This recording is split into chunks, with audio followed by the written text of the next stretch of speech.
വ്യത്യസ്തമായ രുചിയിലും അതുപോലെ തന്നെ ഈസി ആയിട്ടും ചെയ്തെടുക്കാൻ പറ്റുന്ന ഒരു ലഞ്ച് റെസിപ്പി ആയിട്ടാണ് കേട്ടോ ഇന്ന് ഞാൻ വന്നേക്കുന്നത്. ഈ ചോറിന് കറികളൊന്നും ആവശ്യമില്ല, വളരെ പെട്ടെന്ന് തന്നെ ഉണ്ടാക്കിയെടുക്കാം. വേവിച്ച ചോറ് ഇരിപ്പുണ്ടെന്നുണ്ടെങ്കിൽ 5 മിനിറ്റിൽ തയ്യാറാക്കിയെടുക്കാൻ പറ്റുന്ന നല്ല ടേസ്റ്റി ആയിട്ടുള്ളൊരു ലഞ്ച് റെസിപ്പിയാണ്. അതുപോലെ തന്നെ ലഞ്ച് ബോക്സിലേക്കും കൊടുത്തു വിടാൻ പറ്റുന്ന നല്ല ടേസ്റ്റി ആയിട്ടുള്ളൊരു ഐറ്റമാണ് കേട്ടോ. അപ്പോൾ ഇതെങ്ങനെ ചെയ്തെടുക്കുന്നത് നോക്കാം. അതിനായിട്ട് ഞാനിപ്പോൾ ഒരു പാൻ വെച്ചിട്ടുണ്ട്. പാനിലേക്ക് 2 ടേബിൾ സ്പൂൺ എണ്ണയാണ് ഒഴിച്ചു കൊടുക്കുന്നത്. സാധാരണ കുക്കിംഗ് ഓയിലാണ് ഒഴിച്ചു കൊടുത്തേക്കുന്നത്. അത് ശരിക്കൊന്ന് ചൂടായി കഴിഞ്ഞ് കഴിയുമ്പം അതിലേക്കൊരു 1/2 സ്പൂൺ പെരിഞ്ജീരകം ചേർത്ത് കൊടുക്കുന്നുണ്ട്. നമ്മുടെ മസാല ജീരകമാണത്.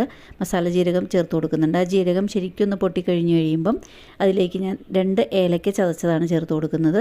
തോടോടുകൂടി ചേർത്ത് കൊടുത്തിട്ടുണ്ട്. നിങ്ങൾക്ക് തോട് ഇഷ്ടമല്ല എന്നുണ്ടെങ്കിൽ തോട് കളഞ്ഞ് കഴിഞ്ഞിട്ട് ചേർത്ത് കൊടുക്കാം. അതിൻ്റെ കൂടെ തന്നെ 2 ഗ്രാമ്പൂവും ചേർത്ത് കൊടുക്കുന്നുണ്ട്. അതിനുശേഷം ഇത് ശരിക്കൊന്ന് ഈ മസാലയെല്ലാം ശരിക്കൊന്ന് പച്ചമണം പോകുന്നവരേക്ക് ഒന്ന് മൂപ്പിക്കുക. ചെറിയ ചൂടിൽ എണ്ണയിൽ നല്ലപോലെ ഒന്ന് മൊരിയിച്ചെടുക്കുക. നല്ലപോലെ മൊരിഞ്ഞ് കഴിഞ്ഞ് കഴിയുമ്പം നല്ല വലിപ്പത്തിലുള്ള ഒരു സവാള നൈസായിട്ട് ചോപ്പ് ചെയ്തിട്ട് അത് ചേർത്ത് കൊടുക്കുന്നുണ്ട്. വളരെ തിന്നായിട്ടാണ് മുറിച്ചെടുത്തേക്കുന്നത്. നീളത്തിൽ മുറിച്ചെടുത്തിട്ടുണ്ട്. അത് ശരിക്കൊന്ന് നമുക്കിതൊന്ന് ഈ എണ്ണയിലിട്ടിട്ട് ഒന്ന് വഴറ്റിയെടുക്കണം. സവാളയും മസാലയും ഇതെല്ലാം കൂടെയും ആ മസാലയുടെ ടേസ്റ്റ് എല്ലാം സവാളയിലേക്ക് പിടിക്കുന്നിടം വരേക്ക് നല്ല ടേസ്റ്റി ആയിട്ട് ഇതൊന്ന് വഴറ്റി കൊടുക്കുക. വല്ലാതെ കരിഞ്ഞു പോകേണ്ട ആവശ്യമില്ല. അതുപോലെ തന്നെ ഒട്ടും മൂക്കാതെ ഇരിക്കരുത്. സവാളയെല്ലാം നല്ലപോലെ വഴന്നിട്ട് ഒരു ട്രാൻസ്പെറൻറ്റ് കളറാകുന്നവരേക്ക് ഇതൊന്ന് വഴറ്റി കൊടുക്കണം. മീഡിയം ഫ്ലെയിമിലിട്ടിട്ട് ചെയ്യുക കേട്ടോ. അല്ലാന്നുണ്ടെങ്കിൽ ശരിക്കും വളരെ ചൂട് കുറഞ്ഞു പോയാൽ അതായിരിക്കില്ല. അതുപോലെ തന്നെ ചൂട് കൂട്ടി വെച്ചാൽ ഉള്ളിയെല്ലാം ചിലപ്പോൾ ഒന്ന് കരിഞ്ഞു പോയി എന്ന് വരും. അപ്പോൾ അതുകൊണ്ട് തന്നെ മീഡിയം ഫ്ലെയിമിലിട്ടിട്ടാണ് ഇതൊന്ന് വഴറ്റിയെടുക്കുന്നത്. ഒരു 3-4 മിനിറ്റിൽ ഇത് ശരിക്കും ഒന്ന് വാടി തുടങ്ങും. അതിന് ശേഷം നമുക്കിതൊന്ന് വാട്ടിയെടുക്കുക. ഒന്ന് വളരെ നൈസായിട്ട് ഇതൊന്ന് ചെറുതായിട്ടൊന്ന് വെന്ത പോലെ ആ പരുവത്തിൽ ഒന്നാക്കിയെടുക്കുക. പെട്ടെന്ന് തന്നെ ആയി കിട്ടും. നമുക്ക് ഉള്ളി പെട്ടെന്നൊന്ന് വെന്ത് കിട്ടാനായിട്ട് വേണമെന്നുണ്ടെങ്കിൽ ഒരു നുള്ളു ഉപ്പ് കൂടെ ചേർത്ത് കൊടുക്കാം. അപ്പോൾ ഇതൊന്ന് വഴറ്റിക്കൊണ്ടിരിക്കുകയാണ് ഇവിടെ. ചെറുതായിട്ട് ഒന്ന് വാടി തുടങ്ങുമ്പം ഞാനതിലേക്ക് ഒരു 2 അല്ലി വെളുത്തുള്ളി ചതച്ചത് അതൊന്ന് ചേർത്ത് കൊടുക്കുന്നുണ്ട്. ഒന്നുമില്ലാന്നുണ്ടെങ്കിൽ ചതച്ചിട്ട് ചേർത്ത് കൊടുക്കാം. അല്ലാന്നുണ്ടെങ്കിൽ നമുക്ക് ചെറുതായിട്ട് ഒന്ന് ചോപ്പ് ചെയ്തിട്ട് ചേർത്ത് കൊടുക്കാം. ഈ വെളുത്തുള്ളി എല്ലാം കൂടെയും ചേർക്കുമ്പം ഈ ചോറിനൊരു പ്രത്യേകതരം ടേസ്റ്റ് ഉണ്ടാവും. അപ്പോൾ ആ വെളുത്തുള്ളിയും കൂടെയും ഇതിലേക്ക് ഇട്ടിട്ട് അതൊന്ന് മൂപ്പിച്ച് എടുക്കുകയാണ്. വെളുത്തുള്ളിയും ചെറുതായിട്ടൊന്ന് വാടി തുടങ്ങുന്നിടം വരേക്ക് ഇതൊന്ന് മിക്സ് ചെയ്യണം. ഉള്ളി ശരിക്കും വാടി തുടങ്ങുന്ന സമയത്താണ് കേട്ടോ നമ്മളിതിലേക്ക് പൊടികളെല്ലാം ചേർത്ത് കൊടുക്കുന്നത്. അപ്പോൾ അതുകൊണ്ട് അതുവരേക്ക് ഉള്ളി ഇങ്ങനെ നല്ലപോലെ ഒന്ന് വാട്ടിയെടുക്കുക. ഇപ്പോൾ ചെറുതായിട്ട് ഇങ്ങനെ കളറെല്ലാം മാറി തുടങ്ങിയിട്ടുണ്ട്. അപ്പോൾ അതുകൊണ്ട് തന്നെ നമ്മൾ ഉപ്പ് ചേർത്ത് കൊടുത്താൽ ഇത് പെട്ടെന്ന് തന്നെ ആയി കിട്ടും. വല്ലാതെ മൊരിയിച്ച് എടുക്കേണ്ട ആവശ്യമില്ല. ഇപ്പോൾ ഉള്ളി ശരിക്കും ഒന്നിങ്ങനെ വാടി തുടങ്ങിയിട്ടുണ്ട്. അപ്പോൾ ഇനി ഇതിലേക്ക് നമുക്ക് പൊടികൾ ചേർത്ത് കൊടുക്കണം.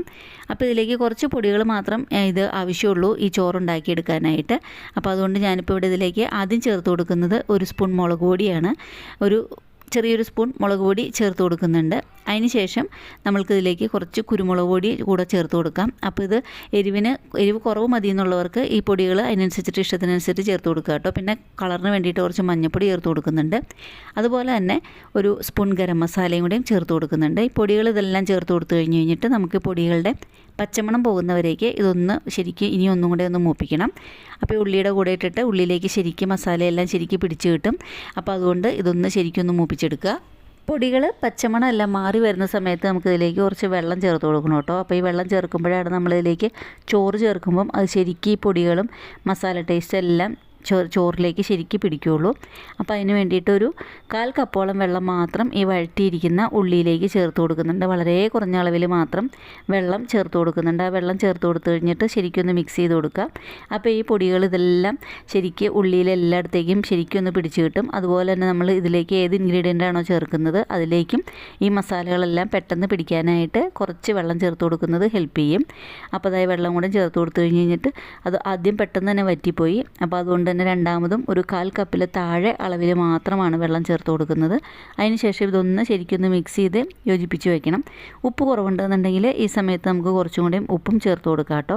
അതിനുശേഷം ഇതൊന്ന് മിക്സ് ചെയ്ത് യോജിപ്പിക്കുക. ഈ വെള്ളവും ഒന്ന് ചെറുതായിട്ടൊന്ന് വറ്റി തുടങ്ങുന്ന സമയത്ത് ഞാനിപ്പോൾ ഇവിടെ നേരത്തെ 1 കപ്പ് ബസ്മതി അരി 2 ഏലക്ക ചതച്ചതും 2 കുരുമുളകും ഇട്ടിട്ട് ഒന്ന് ഉപ്പും കൂടെ ചേർത്തിട്ട് ഒന്ന് വേവിച്ചിട്ട് ഊറ്റി വെച്ചിട്ടുണ്ടായിരുന്നു.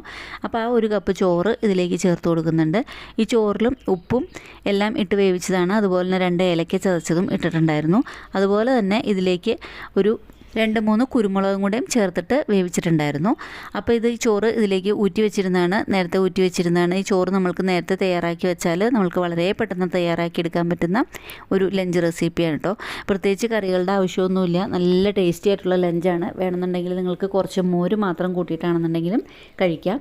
ഇനിയിപ്പോൾ ഇത് ശരിക്കൊന്ന് മിക്സ് ചെയ്തെടുത്താൽ മാത്രം മതി. നല്ല ടേസ്റ്റി ആയിട്ടുള്ള ലഞ്ച് ഇവിടെ റെഡിയായി കിട്ടിയിട്ടുണ്ട്. ശരിക്കും മിക്സ് ചെയ്യുക, മസാലയെല്ലാം ചോറിലെല്ലായിടത്തും ആകാൻ പാകത്തിന്, പെട്ടെന്ന് തന്നെ ആകാൻ പാകത്തിന് ഇതൊന്ന് ശരിക്കൊന്ന് മിക്സ് ചെയ്ത് കൊടുക്കുക. ഇപ്പോൾ ശരിക്കും ചോറ് ഇവിടെ റെഡിയായി കിട്ടിയിട്ടുണ്ട്. ഇനിയിപ്പോൾ നിങ്ങൾക്ക് മല്ലിയിലയുടെ ടേസ്റ്റ് ഇഷ്ടമുള്ളവരുണ്ടെന്നുണ്ടെങ്കിൽ കുറച്ച് മല്ലിയില ചോപ്പ് ചെയ്തതും കൂടെ ഇതിൻ്റെ മേലേക്കൊന്ന് ഗാർണിഷ് ചെയ്യാൻ പാകത്തിന് ഇതൊന്ന് ചേർത്ത് കൊടുക്കാം. ഇത്രയേ ഉള്ളൂ കേട്ടോ ചോറിൻ്റെ റെസിപ്പി. വളരെ എളുപ്പമാണ്, അതുപോലെ തന്നെ ടേസ്റ്റിയാണ് കഴിക്കാനായിട്ട്. ഇഷ്ടപ്പെട്ടു എന്നുണ്ടെങ്കിൽ ഒരു തവണ ഒന്ന് ഉണ്ടാക്കി നോക്കുക. ഉണ്ടാക്കി നോക്കിയിട്ട് അഭിപ്രായങ്ങൾ അറിയിക്കുക കേട്ടോ. ഇഷ്ടപ്പെട്ട റെസിപ്പി ആണെന്നുണ്ടെങ്കിൽ നിങ്ങൾ ഫ്രണ്ട്സിനും റിലേറ്റീവ്സിനും ഒക്കെ ഒന്ന് ഷെയർ ചെയ്ത് കൊടുക്കുക. അതുപോലെ തന്നെ എൻ്റെ റെസിപ്പി ആദ്യമായിട്ട് കാണുന്നവരുണ്ടെന്നുണ്ടെങ്കിൽ എൻ്റെ ചാനലൊന്ന് സബ്സ്ക്രൈബ് ചെയ്ത് സപ്പോർട്ട് ചെയ്യുക. അടുത്തുള്ള ബെല്ലൈക്കൺ പ്രസ് ചെയ്ത് അതിൽ ഓൾ എന്നുള്ള ഓപ്ഷൻ ക്ലിക്ക് ചെയ്താൽ ഞാനിതുപോലെ വീഡിയോസ് ഇടുമ്പോൾ അപ്പോൾ തന്നെ നിങ്ങൾക്ക് നോട്ടിഫിക്കേഷൻ വരുന്നതായിരിക്കും. അപ്പോൾ എന്നും പറയുന്ന പോലെ വീണ്ടും ഈസി ആയിട്ടും ടേസ്റ്റി ആയിട്ടും വെറൈറ്റി ആയിട്ടുള്ള വേറൊരു ലഞ്ച് റെസിപ്പി, അല്ലാന്നുണ്ടെങ്കിലും ഏതെങ്കിലും കറികളുടെ റെസിപ്പി, അല്ലാന്നുണ്ടെങ്കിൽ ഏതെങ്കിലും ചട്നി റെസിപ്പി ഒക്കെ ആയിട്ട് കാണുന്നവരേക്കും താങ്ക് യു.